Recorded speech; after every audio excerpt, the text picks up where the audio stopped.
It really does feel like, even if it turns out to just be a figment of our imaginations, there's this hold that the Loch Ness Monster, Nessie, as so many people call it, has on us, right? I mean, you say that name and boom, this picture just pops into your head.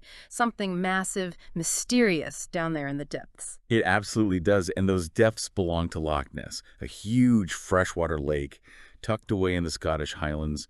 It's a place that's just steeped in history and, as you said, this captivating mystery. Yeah, exactly. And this deep dive, that's what we're going to be exploring with you today. The history of this legend, all the reported sightings, every time somebody says, I saw it, each one adds a new piece to the puzzle.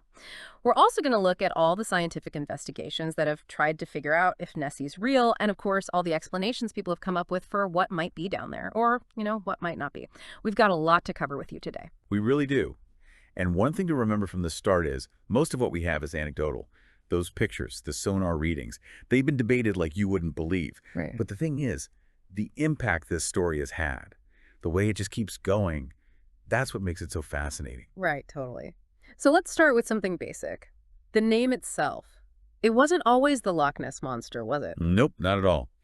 You go back to August 1933, right after George Spicer's sighting made headlines, and the Courier newspaper was really in the thick of it. As more and more people became fascinated, they started writing in, describing all sorts of things. Monster fish, sea serpent, even dragon. You can imagine the mental pictures people were forming back then. Wow, that's wild. So how did Loch Ness Monster become the name? Well, over time, the Courier and other media, they started using that specific term, Loch Ness Monster. It just seemed to fit the sightings, the location, the whole vibe, really. Yeah. And it stuck. Later on, in the 40s, people started calling it Nessie. You It's like this affectionate nickname, almost like it's this lovable, even though nobody can actually find it, local. Yeah, Nessie definitely changes the image, doesn't it? Makes it a bit more, I don't know, friendly. But the idea of something strange in the loch goes way back, way before the 30s. Let's talk about some of these early accounts. The first one with St. Columba, that's a pretty interesting place to start. It is. And you got to consider, this story, it goes all the way back to 565 AD, comes from a book called The Life of St. Columba. And that book was actually written like 100 years or so after the event supposedly happened. Plus, it doesn't even take place in the loch. It's in the River Ness. So Columba is said to have run into some locals who were burying a man. And guess what?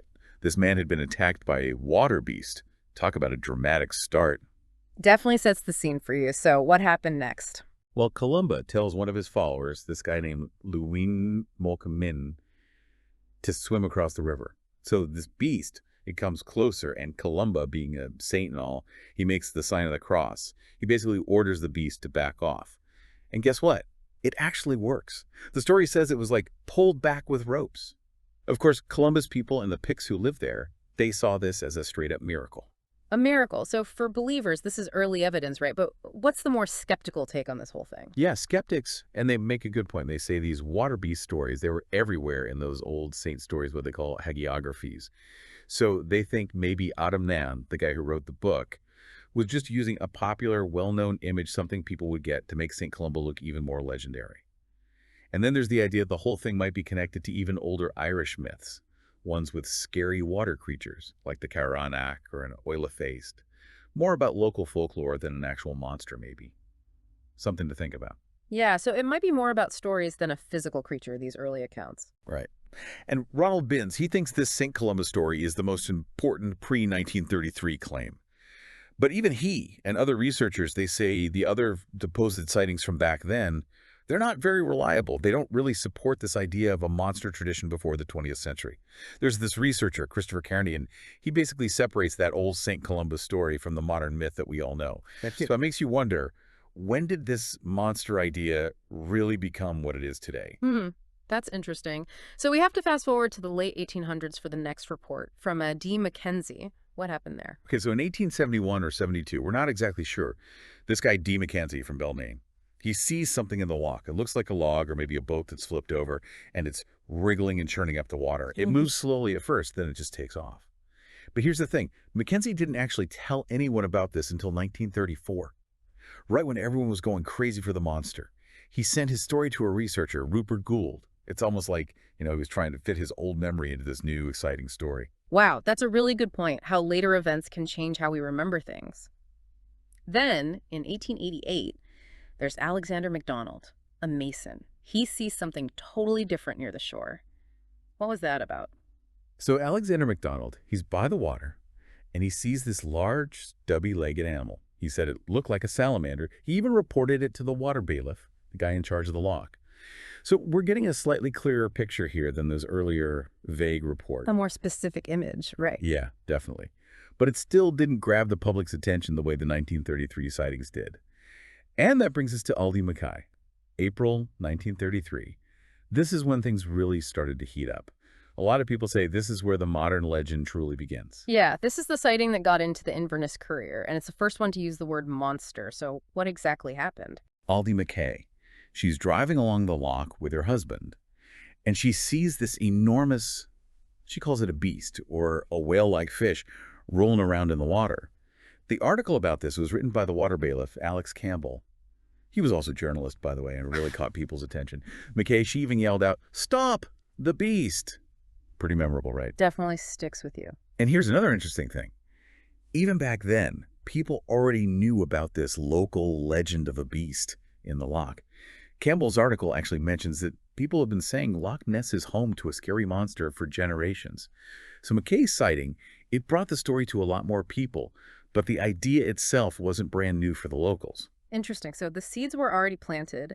Then just a few months later, July 1933, George Spicer has his land sighting. This is the one that really put the Loch Ness Monster on the map globally. Oh, absolutely. George Spicer and his wife, they're driving, and this most extraordinary form of animal crosses the road right in front of them. They described it as huge, about 4 feet high, 25 feet long. It had a long, wavy neck like a snake, but thicker than an elephant's trunk, they said. And here's the kicker. No legs. None at all. Whoa, no legs. That's pretty specific. Right. And Spicer, he compares it to a dragon or prehistoric animal. He said its neck was moving like a scenic railway, and he even thought it had something in its mouth. This report, it was in the Courier too, caused this massive wave of public interest. From that point on, Loch Ness Monster was a household name. Okay, so this is the sighting that really creates the image we all know. But there's a theory that it might have been influenced by a certain famous movie monster. Yeah, some researchers have pointed out that Spicer's description sounds a lot like a long-necked dinosaur from the movie King Kong. And that movie was super popular in London, where Spicer lived, right around the time of his sighting. It makes you think, right? How pop culture can sometimes shape what people think they've seen. It definitely makes you wonder. Then, later that year, we get the first supposed photo of the monster taken by Hugh Gray. But this one, it's always been a bit fuzzy, hasn't it? Oh yeah, super blurry. And if you look closely, some people say they can see a dog's head. Now, Gray did have his Labrador with him that day, so maybe it's just his dog fetching a stick from the water. Other folks have said it could be an otter, or a swan even. Sadly, we don't have the original negative anymore, but a researcher, Maurice Burton, he looked at lantern slides made from it. He thinks it was probably an otter rolling around at the surface. Not quite the proof everyone was hoping for, I guess. Okay, so another interesting story, but with a more down-to-earth explanation. Then, in January 1934, there's Arthur Grant's motorcycle encounter. That one's pretty dramatic. It is. Arthur Grant. He's riding his motorcycle at night near Abrietchen, and he almost hits this creature. He said it had a small head on a long neck, and it was crossing the road back to the loch. Now, Grant was a veterinary student, so he knew about animals. He said it was like a mix between a seal and a plesiosaur. You know, those long-necked dinosaurs from the pictures. He even drew a sketch of what he saw. And what did the experts think of his sketch? Good old Maurice Burton, the guy who analyzed that first photo, he looked at Grant's sketch. And guess what? He thought it looked a lot like an otter, too. And the size Grant reported, well, some people say he might have misjudged because it was dark. There's even this paleontologist, Darren Naish. He thinks Grant did see an otter or a seal, but maybe over time, the story got a little bit exaggerated. It seems like a lot of these early sightings, when you look closer, have pretty normal explanations, like animals that actually live in the loch. But then we come to the most famous image of all, the surgeon's photograph. This is the one that really made people believe in the long-necked monster. Yeah, this one's a classic. The photo's credited to Robert Kenneth Wilson, a doctor from London. It's the first one that clearly shows, the head and neck above the water. The first reports about the photo popped up in April 1934. Wilson himself said it was a small head and a graceful neck, like a swan. The Daily Mail newspaper, they got hold of the photo and published it with this big interview with Wilson. He talked about how lucky he was to get the shot. Said he did 4 photos, but only 2 turned out okay. The first one, that's the famous one, the head and neck. And for years, this photo was basically the proof for a lot of Well, people. for 60 years, people were pointing to this photo like, see, there it is. But there were always skeptics. Some said it was just driftwood or an elephant's trunk, even an otter's tail sticking up, or maybe a bird. And the size of the thing in the photo, that was debated too. Some versions were cropped, making the creature look huge.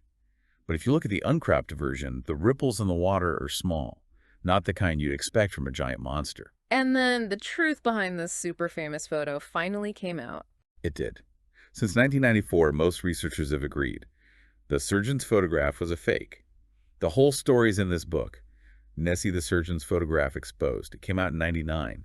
Turns out, that creature was a toy submarine. It was built by Christian Sperling, who was the son-in-law of this big game hunter, M.A. Wetherill. Sperling admitted to it in '91. A toy submarine. Seriously, after all that time. But why go through all that trouble to fake it? Revenge, apparently. Wetherill, you see, he'd been made fun of by the Daily Mail, the same paper that published the photo, because he'd shown them fake Nessie footprints. They turned out to be from a hippopotamus foot umbrella stand. So he basically wanted to get back at them, maybe fix his reputation a little. So they made this little submarine, gave it a head and neck out of wood putty, took pictures of it in the loch, and gave those to Wilson, a friend who liked pranks. Wilson then sells the photo to the Daily Mail.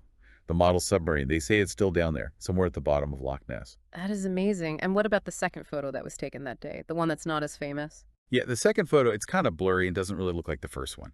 It does seem to show a head and neck, but the water's all choppy.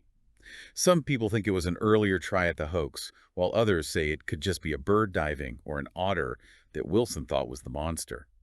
Even Sperling, the guy who built the model, he was really vague about the second photo, so it's still a bit of a mystery. So the most famous Nessie photo, totally fake. What about other photos or films from the 30s? I know there's the Taylor film from 1938. Right, the Taylor film. In 1938, this South African tourist, G.E. Taylor, he manages to film something in the loch. And he used color film, which was pretty unusual back then. He filmed for about 3 minutes. Now, this film was later analyzed by guess who? Maurice Burton. And here's the strange part. He didn't show the film to any other researchers. He just decided, based on his own look, that it was a floating object, not a living thing. Only one frame from this whole film has ever been published. Interesting. And there's another report from that same year, 38, but this one's a letter, and it's from someone pretty important. You're thinking of William Fraser, right? The chief constable of Inverness-shire, basically the top cop in the area. In August 1938, he writes this letter saying he believes in the Loch Ness Monster. But he's worried because there's this hunting party that's come to the loch with a harpoon gun, and they're planning on catching Nessie dead or alive, he says. Fraser's worried because, legally, he doesn't really have the power to protect the creature since nobody officially recognizes it exists. It's a fascinating perspective, especially from someone in law enforcement. Yeah, it shows you how seriously some people were taking this, even people in authority. So, moving on, we start to see technology being used to find Nessie, like sonar in 1954. What did those readings show? December 1954, this fishing boat, the Rival 3, they pick up something unusual on their sonar. It's a big object moving pretty deep down. And it seems to be keeping up with the boat for a while. Then the sonar loses it, then it picks it up again. This is one of the first times sonar actually finds something weird in the log. But of course, it doesn't prove anything. Right, of course. And then there's that photo from 1955 by Peter McNabb, the one with the 2 humps in the water. That one's got some questions marks around it too, right? Definitely. The photo wasn't even released until 1957. Then, a researcher named Ronald Binns, he said those 2 humps could have just been a wave created by 3 fishing boats going close together. And then it gets even more complicated. When Roy McCall, he was an investigator, he looked at the original negative of the photo and he found something weird. There's a tree in the negative that's not in the published photo. So people started thinking maybe someone had messed with the picture before releasing it. So another piece of evidence that doesn't quite add up. And what about the Tim Dinsdale film from 1960? That's another famous one. Ah, yes. Tim Dinsdale, he was an aeronautical engineer, and he filmed this dark shape moving across the loch. You can see a clear wake behind it. Dinsdale said he looked through his binoculars, and the object was mahogany red with a blotch on its side. The British Ministry of Defense, they had this place called Jarrick. They looked at the film. Their first report said the object was probably animate, like a living thing. But it's important to remember that we got to be careful with relying on just one report. without anyone else confirming it. I see, yeah. And that film's been analyzed so many times over the years. Oh, countless times. Hmm. In '93, a documentary team, they used computers to enhance the film, and they found what looked like a body underwater attached to the hump we see on the surface. But later on, people used even better technology and looked at other factors, and they started saying that Dinsdale probably just filmed a regular boat. The lighting was bad, maybe the camera angle was wrong, there were cuts in the film, reflections on the water, all sorts of things. Plus, Dinsdale, he really believed in the monster, right? So some people said he might have seen what he wanted to see, even if it wasn't really there. Confirmation bias, they call it. So the film's interesting, sure, but it's not really proof. It seems like even with better tech, the evidence is still kind of vague and open to interpretation. And then there's that really strange Loch Ness Muppet photo from '77. That one always stood out to me. Oh, that one. That was taken by a magician named Anthony Doc Shields. He actually said he summoned the creature out of the water using magic, call it an elephant squid. But if you look at the photo, there's no ripples in the water at all. So pretty much everyone immediately thought it was a fake, hence the nickname Muppet. Does look a bit like a puppet, very staged. Yeah, that one never seemed real to me either. Fast forward to 2007, Gordon Holmes gets that video. That was a big deal for a lot of monster fans. It was. Gordon Holmes worked in a lab, and he filmed this jet black thing about 13 meters long, moving fast in the water. Some Loch Ness monster hunters thought this was the best footage ever. But then Adrian Shine, he's a marine biologist who spent years studying the loch, he looked at the video and said it was probably just an otter, a seal, or even a big bird. So even good footage can have normal explanations. It seems like normal explanations is a bit of a theme here. Then in 2011, there's that sonar image Marcus Atkinson captured. What was that one all about? So Marcus Atkinson, he's a boat captain on Loch Ness. He's out on the loch, and his sonar picks up this object that seems to be following his boat. He was sure it wasn't a small fish or a seal. But a scientist looked at the data later, and he said it was most likely a big bunch of algae and zooplankton, tiny plants and animals in the water, not a monster. Right, so another natural phenomenon. And that same year, 2011, George Edwards takes his controversial photo. He was positive it was Nessie. Yeah, George Edwards, he said he'd been searching for the monster for 26 years. He took this photo and was convinced it was the proof. He said the shape looked like a manatee, but it wasn't a mammal. But right away, other researchers were like, hold on a minute. Steve Feltham, another guy who's been looking for Nessie for a long time, he said it was probably a fake hump, like the kind they used in a documentary Edwards was in before. Dick Raynor, he analyzed the photo and found that Edwards' story about where and when he took it didn't quite add up. Mm. In the end, Edwards actually admitted in 2013 that it was a hoax. But he still insists a photo he took back in '86 is real. So many hoaxes and misinterpretations. What about that video from 2013 by David Elder, the one with the mysterious wave? What was the explanation for that one? David Elder, he was just a tourist visiting the loch. He filmed this wave for 5 minutes, said it was caused by a solid black object under the water. He said the rest of the water was completely calm, but people who didn't believe in the monster, they said it was probably just a gust of wind making that wave. So probably just the weather. We can't even get a clear answer from space, can we? There was that Apple Maps satellite image in 2014 that got people talking. Right. That Apple Maps image, it looked like a big, long shape under the water. Some people got excited, thinking it was Nessie. But like usual, there were other explanations that made more sense. It could have been a boat's wake, or ripples from seals, or just a log floating around. Even a view from space couldn't solve this mystery. Even space can't crack the case. Then there's that drone footage from 2021 that supposedly shows a creature in the loch. What's the story there? Yeah, so in September 2021, someone releases this drone footage showing something swimming near the shore. They said it was about 20 feet long. But like a lot of these videos and photos, it's really hard to tell how big the thing actually is. There's nothing to compare it to, and the quality isn't always great. Wow, we've covered a lot of sightings, everything from simple explanations to crazy claims to outright fakes. Now let's talk about all the dedicated searches and investigations that have been done to try and solve this mystery once and for all. One of the first big efforts was the Edward Mountain expedition in 1934. What did they try to do? Edward Mountain, he was inspired by Rupert Gould's book about the monster, and he funded this 5-week-long watch of the entire Loch Ness.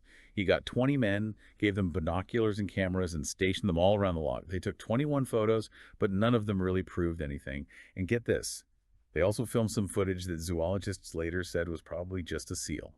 So all that effort and still no Nessie. A valiant effort, but no cigar. Then we have the LNPIB, the Loch Ness Phenomena Investigation Bureau, active from the 60s to the early 70s. This sounds a lot more scientific. It was. The LNPIB was officially formed in 1962, and their goal was to study Loch Ness seriously. They wanted to either find the creature or figure out what was causing all these sightings. They even got money from the World Book Encyclopedia, which gave them some legitimacy. They set up daylight watches with all kinds of cameras, including ones with big zoom lenses. They had mobile units, a permanent viewing platform, and even a caravan camp for their observers. They collected tons of data, but they never found any real proof of Nessie. So another organized effort that didn't quite get there. And around that same time, people started using sonar to search for Nessie, right? Yep. In 67 and 68, this sonar expert, D. Gordon Tucker, he offered to help. He used a special sonar device that basically created an acoustic net across the loch. And over 2 weeks, he found a bunch of moving targets. Some of them were moving faster than the fish you usually find in Loch Ness. But even though the sonar picked up these weird things, nobody ever actually saw them. Okay, so more intriguing clues, but no confirmation. Now, Robert Rines and his Academy of Applied Science, they did a lot of research over several decades, starting in the 70s, and their work created some of the most exciting and also most debated evidence. What did they find?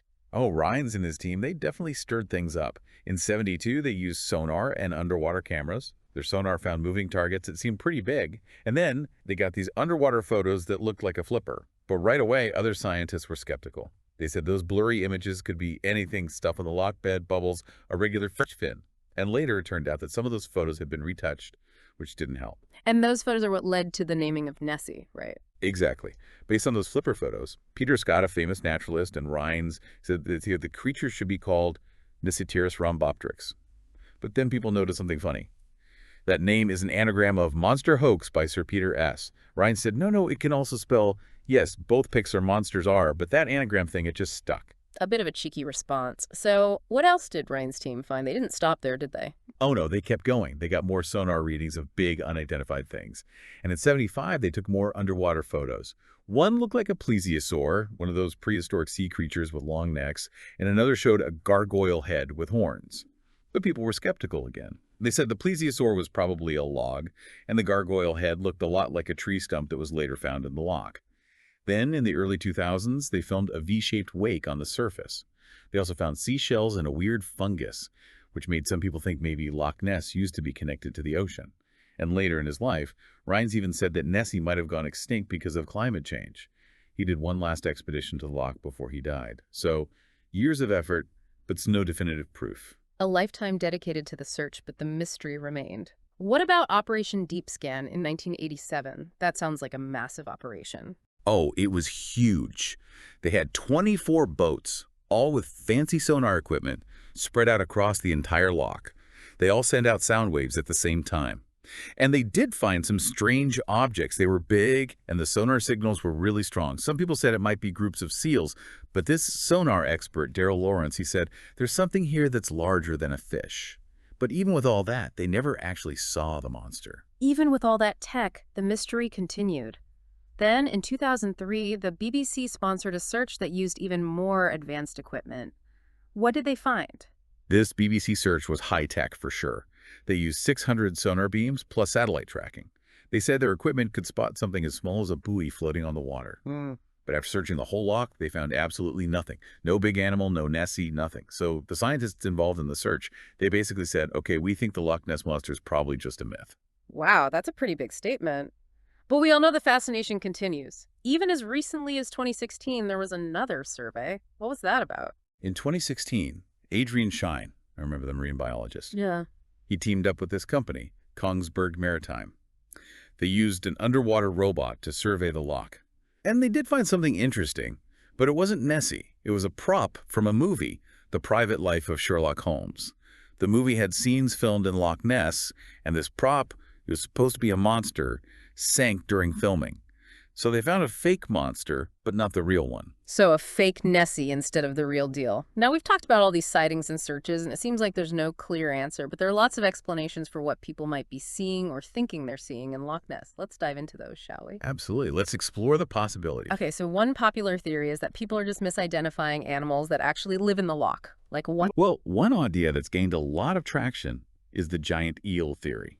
Eels are common in Loch Ness, and they can get surprisingly big. Some people think that maybe some of these sightings are just really, really big eels. They could explain those long, snake-like shapes people have described. Now, Tim Dinsdale, remember him? He filmed that famous hump. He didn't buy this theory. He said he saw the creature move side to side like a snake, not up and down like an eel. Mm. But in 2018 and 2019, they did this big DNA survey of the loch, and they found tons of eel DNA. In fact, right now, a lot of scientists think giant eels are the most likely explanation for Nessie. So the eels are a strong contender. What are some other misidentification possibilities? There's the whole elephant theory. It sounds crazy, but hear me out. Back in the day, circuses traveled around, and they sometimes brought elephants. And elephants, well, they love to swim. So some people say that maybe what people saw in the loch was an elephant going for a dip. Especially that surgeon's photograph, some folks thought it looked like an elephant's trunk. And then there's the Greenland shark. These sharks can get huge, like over 20 feet long, and they live in the North Atlantic, not too far from Scotland. Plus, there's some evidence that they can actually survive in freshwater for a while. So maybe a Greenland shark got lost and ended up in the loch. It's a possibility. Okay, so eels, elephants, sharks. Those are some unusual suspects. And what about more everyday animals that live in or around the loch? Oh, definitely. There are otters, deer, birds, all sorts of things. And with bad visibility, or if you don't have something to compare it to, it's easy to think a normal animal is something bigger and stranger, especially at a distance, or if the light's playing tricks on you. Right, so lots of potential for mistaken identity. But what about the explanations that don't involve animals at all? Ah, yes. There are plenty of those, too. For starters, there are boat wakes. Even on a calm day, a boat can create a wave that looks weird, especially from far away. And then there are tree trunks. Loch Ness has lots of trees around it, and sometimes those trees fall into the water. They can sink and then float back up, and depending on how they're positioned, they can look a lot like a monster's head and neck. Especially Scots pine logs, when they decompose, they release gas, which makes them rise up slowly. It's pretty spooky looking. Spooky but natural. What other natural phenomena could be causing these sightings? Well, there are things called seiches. These are basically big waves that slosh back and forth in a lake. They can be caused by wind or even earthquakes. In fact, there was a huge seiche in Loch Ness after the Lisbon earthquake in 1755. But funny enough, nobody reported seeing Nessie back then. Then there are optical effects, like the way the air bends light. This can make things look distorted, bigger than they are, or even make things appear where they're not really there. And there's this researcher, Luigi Picardi. He thinks maybe gas is being released from the Great Glen Fault. That's a big crack in the Earth's crust that runs right through Loch Ness. He thinks maybe those gas bubbles are what people are seeing, mistaking them for a creature. So a whole range of natural possibilities. And of course, we can't forget about folklore. That's right. Bengt Sjogren, he's a researcher who studied lake monster stories, and he thinks they're connected to old legends about kelpies. Kelpies are these mythical water horses that can shapeshift. He noticed that in old stories, before the whole Nessie craze, people described the creature in Loch Ness like a kelpie. But after 1933, the descriptions started sounding more like plesiosaurs, those long-necked dinosaurs. So maybe the image of Nessie was shaped by these older stories and then got mixed up with modern ideas about dinosaurs. That's fascinating how stories can evolve over time. And then, of course, there are the hoaxes. We've already talked about the surgeon's photograph, but there have been others, right? Oh yeah, plenty. There was this guy, Francesco Gasparini, in 1933. He wrote a fake news article about a professor finding a giant lizard in the loch.